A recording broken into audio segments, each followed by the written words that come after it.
It's not easy. But the fact of the matter is that I have situations and I have had to learn to be content in my situation.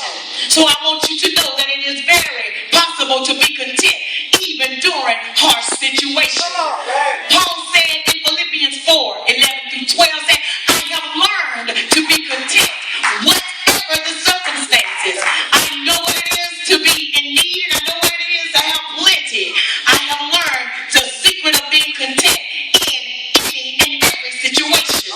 Whether I'm fed or whether I'm hungry, whether I'm living in plenty, I know how to be content.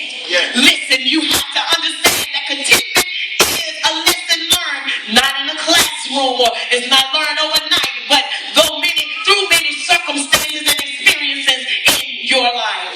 Learning content will make you cry sometimes. Learning to be content will hurt sometimes, but it will cause you, and it will also cause you to wonder, Lord, why me?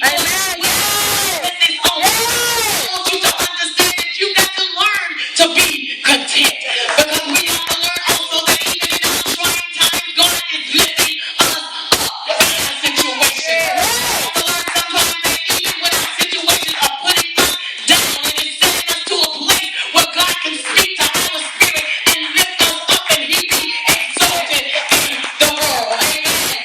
Amen. So I come to tell you, you got to learn to be content. Learning to be content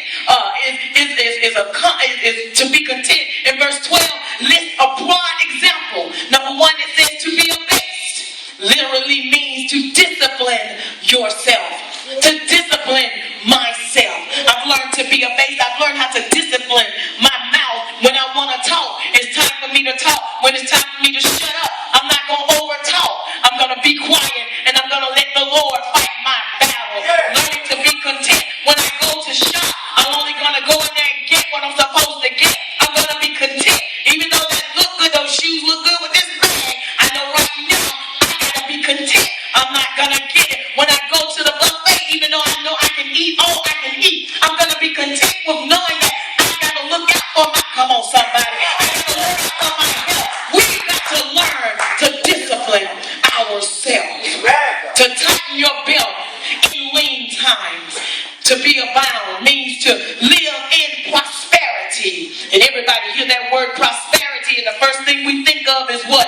Money. But I'm talking about the prosperity in your health.